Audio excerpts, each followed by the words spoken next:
ya esté deliberando el Tribunal Constitucional a propósito del recurso contra el Estatuto de Cataluña y no haya fecha, además, para la esperadísima sentencia, que son prácticamente 3 años de retraso, bochornoso, 3 años de retraso.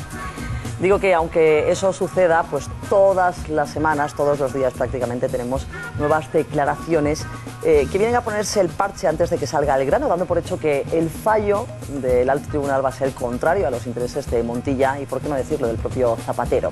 Por ahí arrancamos la entrevista que le hacemos esta semana para abrir el Club de la Palabra a Albert Rivera, el presidente de Ciudadanos, Partido de la Ciudadanía. Albert Rivera, buenas noches, bienvenido. Sí, buenas noches.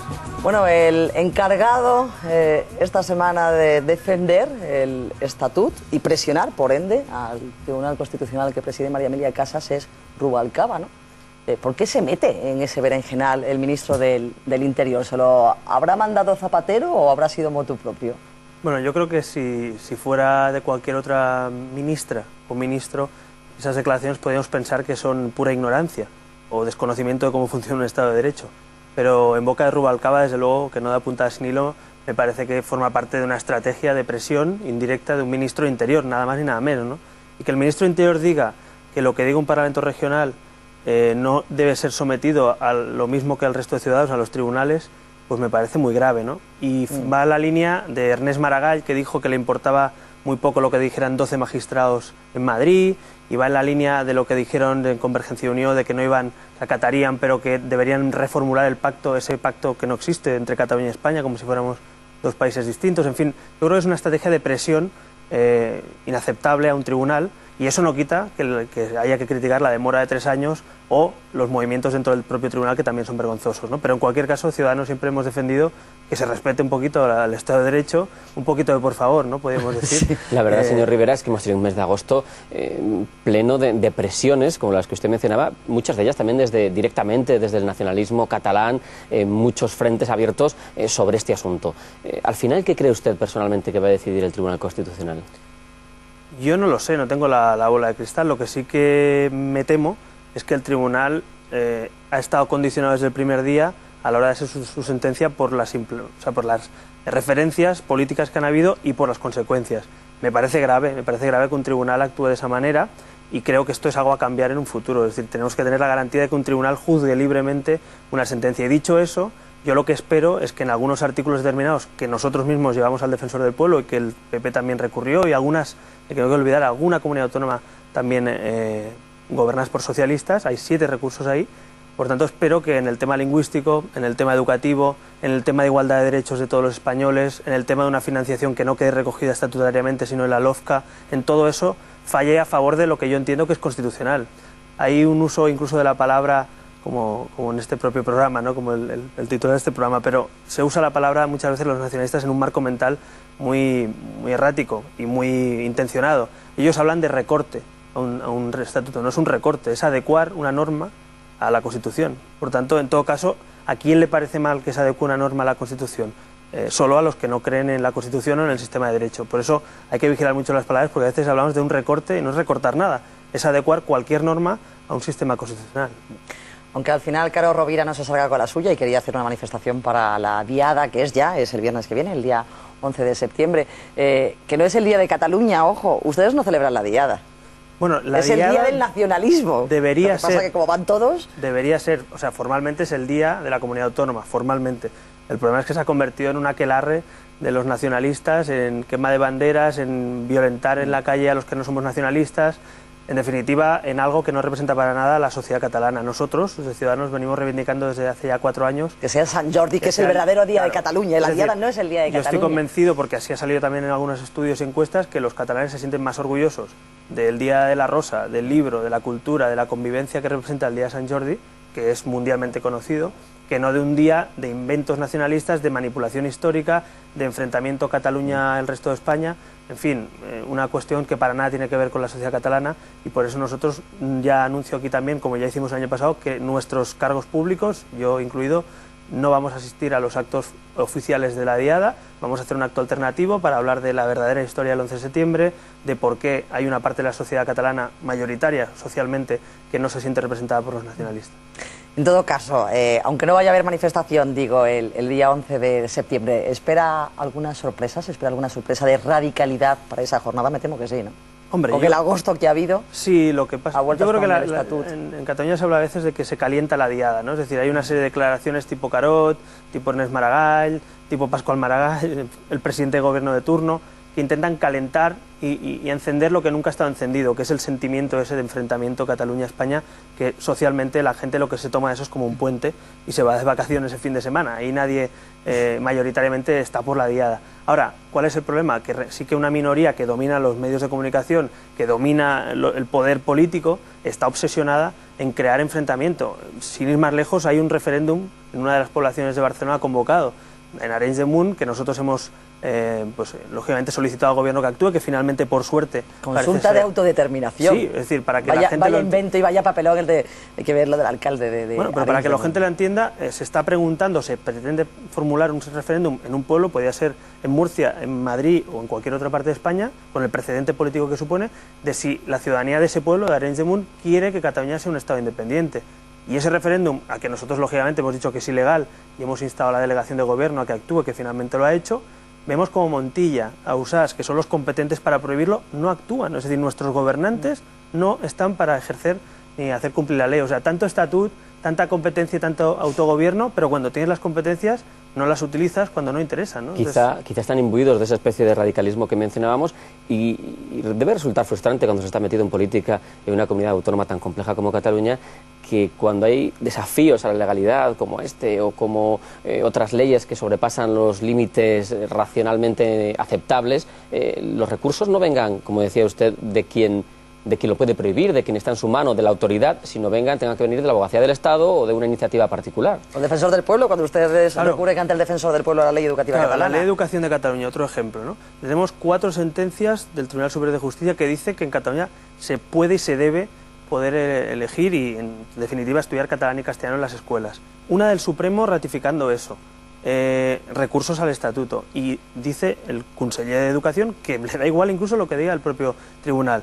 ¿Qué hace de Ciudadanos? Pues la única instancia que nos queda, el defensor del pueblo, casi como institución, ya como partido, como movimiento cívico, llámale como quieras, instamos al defensor del pueblo. Y otra cosa muy grave, y déjenme decir también que me parece grave, que es que el único partido que puede presentar ese recurso oficialmente como partido, porque tiene grupo parlamentario de más de 50 en las Cortes, que es el PP, pues por pactos con CiU o por pactos de gobierno a cambio de no sé qué, pues decide que no recurre esa ley que es tan importante como la Ley de Educación de Cataluña, no para Cataluña, para el resto de España, es un precedente, ¿no? Si ahora se prohíbe estudiar en castellano en Cataluña, como lo ha hecho esta ley, mañana puede ser Galicia, como se intentó hacer ya con el bipartito, País Vasco, Baleares, en fin, que ya está pasando también. Entonces, son precedentes políticos que no deben estar a libre albedrío de un pacto de partidos, sino es una cosa institucional de Estado que no es ni de izquierdas, ni de centro, ni de derecha, es una cuestión de derechos y institucional que debe ser recurrida.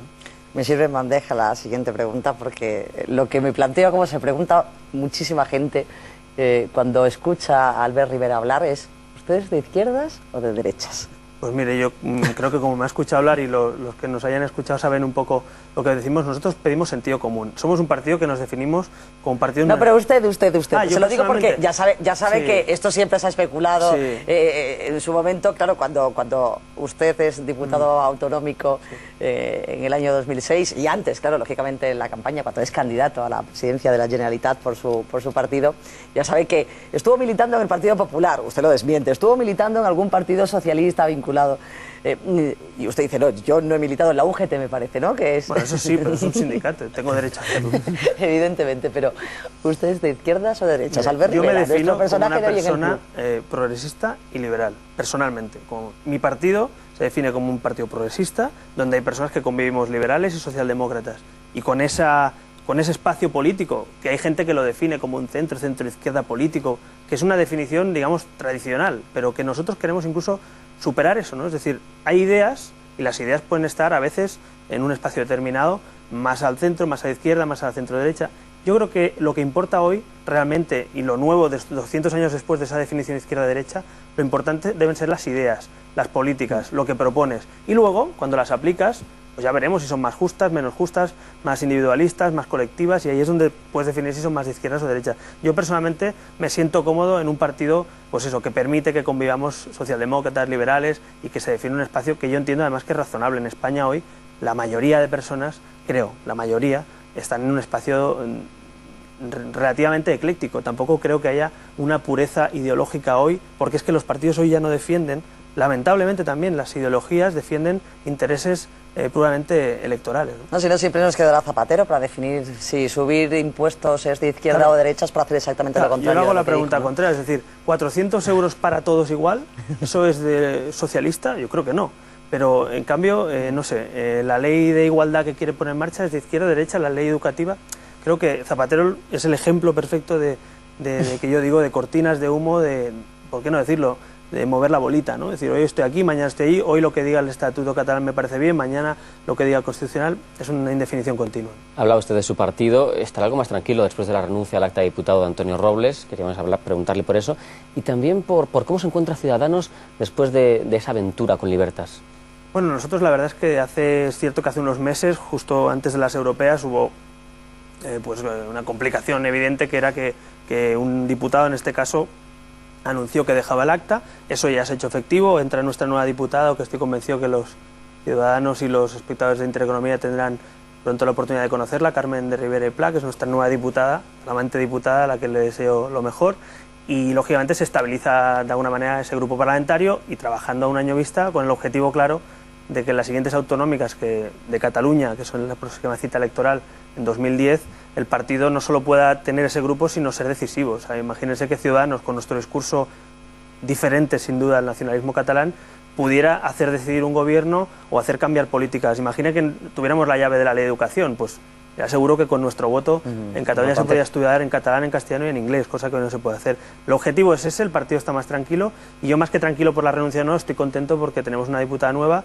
que va a dar mucho trabajo al partido, y sinceramente las encuestas hoy nos consolidan con esos 3 escaños en Cataluña, pero yo desearía ir a más, intentar, como digo, ser decisivos. Le hemos prometido a los espectadores al principio del programa que queríamos conocerle un poquito más personalmente, porque le escuchan habitualmente, le ven en programas de esta casa, en El Gato al Agua fundamentalmente, pero por ejemplo a lo mejor no saben que usted fue campeón de natación. ¿Cuándo? Pues ha llovido mucho ya. 16 años, pero bueno, sí, pero sigue nadando. Cataluña, sí, ahora nado, pero ¿Va a nadar poco ya? Bueno, nado de vez en cuando, pero que no hago competiciones. Pero sí, fue una etapa bonita, recomendable, y que espero que el día que tenga hijos también fomentar el deporte, que da unos valores importantes que a veces nos perdemos con otras cuestiones, y a veces llevando a tu hijo a hacer deporte, la igualdad y la libertad la tienen muy clara, no hace falta explicarle ninguna teoría política, ahí el crono manda. Luego fue también campeón de esa Liga Universitaria de Debates, que, ojo, tienen mucho más nivel que los debates de los profesionales de la política. Lamentablemente, muy triste eso. ¿Le preocupa la falta de participar de profesionalidad y el divorcio que al final se produce entre el político y el ciudadano? Porque si no defiende sus intereses, encima no habla bien, encima está demasiado pegado a la poltrona. Digamos que no estamos en la mejor época, no estamos en la época Ortega y Gasset, precisamente, en España. Pero me preocupa la situación del nivel parlamentario. Es decir, lo de la profesionalidad de la política, yo la pongo en cuestión. Yo no creo que la política deba ser una profesión entendida al uso como otras profesiones, sino una vocación pública, temporal, importante también temporal, no 30 años como algunos se pasan en el mismo escaño, temporal en el tiempo, y también importante que la profesionalidad gire en torno a la ética, al funcionamiento de la política, un poco al fair play también con el contrario, pero a la contundencia, a la defensa de tus ideas, no a la relatividad absoluta, ¿no? Entonces yo creo que ahí yo soy partidario de ser contundente en el fondo y exquisito en las formas. Es decir, yo no creo que porque se pierdan las formas uno es más contundente, al revés, entra menos lo que dice, y al revés, por el otro lado, creo que si pierdes tus principios y cambias tu discurso y no tienes claras tus ideas y tienes complejos, al final acaba ni chicha ni limonada, ¿no? Por tanto, yo creo que esa escuela de debate también muy recomendable, que las personas que formen parte de la política tengan un mínimo nivel parlamentario. Yo, por ejemplo, voy a poner algo que tiene presente todo el mundo, que es políticamente incorrecto, pero lo voy a decir. Nuestro presidente de la Generalitat, el presidente Montilla. Yo creo que cualquiera que vea al presidente Montilla en un parlamento tiene claro que, digamos, la palabra parlamentarismo se ha ido al traste. Porque es evidente que una persona que solo lee, que le cuesta leer, que le cuesta hacerlo en una de las dos lenguas, porque se empeña en hacerlo solo en una lengua, que es el catalán, y lo hace básicamente para defender a su partido más que a... Sí, no es el orgullo de la clase política. No, pero al margen de que el señor Montilla trabaje más, trabaje menos, o tenga un determinado funcionamiento, o cumpla no con sus ideales, pero el parlamentarismo yo creo que es ese juego, de eso que cuando uno ve el Parlamento inglés te engancha. A los que nos gusta el parlamentarismo es bonito ver un debate parlamentario de cómo funciona en Inglaterra, por ejemplo, o debates antiguos que han habido en España. Yo me acuerdo de acabar, un poco vicioso en ese sentido ya de la política, de acabar en la época del instituto, ir por la tarde a casa y eran los estados del debate de la nación, el estado del debate de la nación, en la época de Aznar o en la época de González, en otra época, y bueno, pues realmente por lo menos había un diálogo político de nivel y tú estabas más de acuerdo con uno, con otro o con ninguno, pero por lo menos ese nivel. Yo eso no lo veo hoy entre Leire Pajín, Teresa Fernández de la Vega o Soraya de Santa María. Esos debates no son los de la época de antaño. Por cierto, hablaba usted de temporalidad en la política. Usted trabajaba en la Caixa, pidió una excedencia para presentarse a esta aventura política. ¿Cuándo se le acaba? Bueno, legal, es una excedencia que creo que es legal, es decir, que por ley, si ocupas un cargo público, tienes una excedencia legal. Yo tengo intención de estar en la política un tiempo, no toda la vida.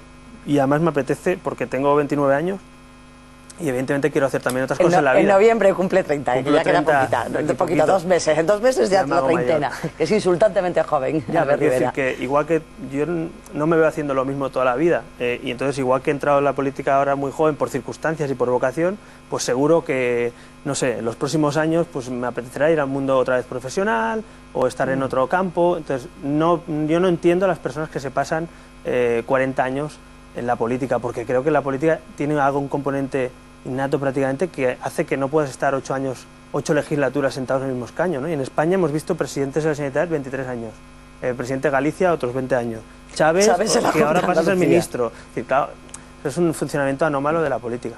Albert, muchas gracias por venir este domingo al Club de la Palabra. Hasta otra. Hasta otra. Adiós.